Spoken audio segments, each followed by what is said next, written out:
ก่อนรับชมคลิปนี้ อย่าลืม กดติดตาม กดแชร์ กดไลค์ กด Subscribe ให้กับช่องของเราด้วยนะคะ ขอบคุณค่ะ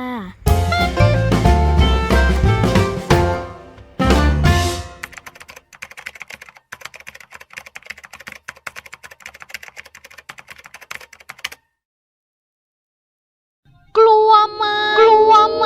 กลัวไหมกลัวไหม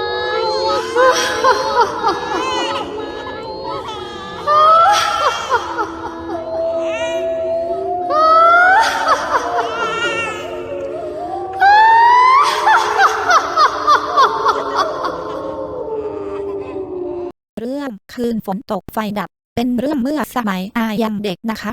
สมัยนั้นแม่อายทำงานอยู่ต่างจังหวัดอายเลยต้องอยู่บ้านลุงกับป้ามีอยู่ครั้งหนึ่งลุงทะเลาะกับป้าบ่อยมากจนมีอยู่วันหนึ่งที่ลุงกับป้าทะเลาะกันหนักมากถึงขั้นลงไม้ลงมือป้าเลยทนไม่ไหวเก็บข้าวของย้ายออกจากบ้านไปหาที่อยู่ใหม่โดยที่ป้าพาอายไปด้วยค่ะสมัยนั้นที่อยู่หาไม่ยากป้าได้ไปเจอห้องแถวอยู่ที่หนึ่งคนเช่าคนเก่าเพิ่งย้ายออกไปใหม่ๆอยู่ในซอยลึกและค่อนข้างเปรี่ยวมากแถมยังเป็นซอยตันอีกต่างหากในใจอายตอนนั้นก็กลัวนะคะเพราะดูจากพื้นที่แถวนั้นแล้วแทบไม่มีคนอยู่เลยมีเพียงยายแก่ๆคนหนึ่งอยู่บ้านเล็กๆตรงข้ามป้าตกลงเช่าที่นี่เพราะราคาไม่แพงและก็ไม่อยากหาที่อื่นที่มันไกลจากเดิมมากนักจากนั้นก็ย้ายข้าวของเข้าไป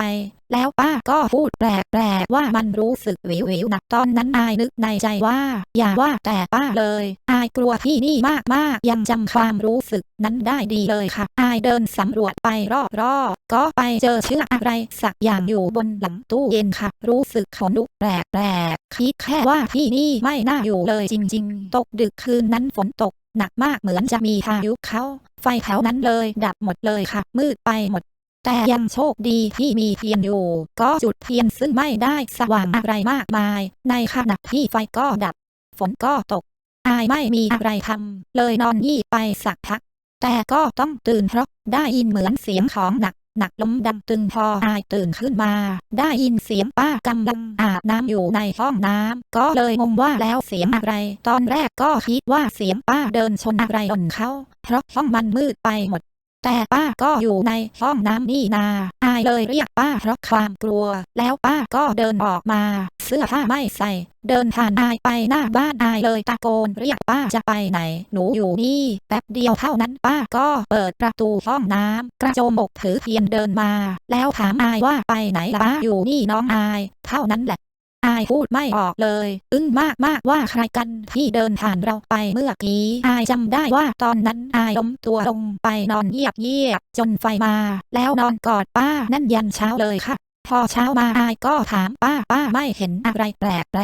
บ้างหรอป้าแกก็บอกป้าไม่เห็นหนักตลอดคืนเลยน้องอายวันนั้นป้าเลยไปถามยายบ้านตรงข้ามยายแกก็บอกว่าก่อนพวกเองจะมาอยู่ไม่กี่วันเนี่ยเขาเพิ่งเอาศพออกไปเองผู้หญิงท้องอ่อนทะเลาะกับสามีเลยแขวนคอตายในนั้นหนักจากนั้นป้ากับอายรีบเก็บของย้ายกลับบ้านลุงอย่างไวเลยค่ะจนทุกวันนี้ลุงกับป้าก็ยังเอามาเล่าเป็นเรื่องตลกที่ป้าเก็บข้าวของย้ายออกจากบ้านไปคืนเดียวเจอผีหลอกต้องย้ายกลับมาแต่สำหรับอายเรื่องคืนนั้นเป็นภาพติดตามาจนถึงทุกวันนี้เลยค่ะสตอรี่บายคุณอายชาบเรื่องเล่าผีจากประสบการณ์ตรงชาบเรื่องเล่าหลอนชาบประสบการณ์เจอผีชาบเรื่องหลอนจากประสบการณ์ชาบเรื่องเล่าชวนหลอนชาบเล่าเรื่องลี้ลับชาบเรื่องเล่าผีชาบเรื่องเล่าหลอนก่อนชาบเรื่องสยองขวัญชาบไดอารี่ชาบเล่าเรื่องผีชาบผี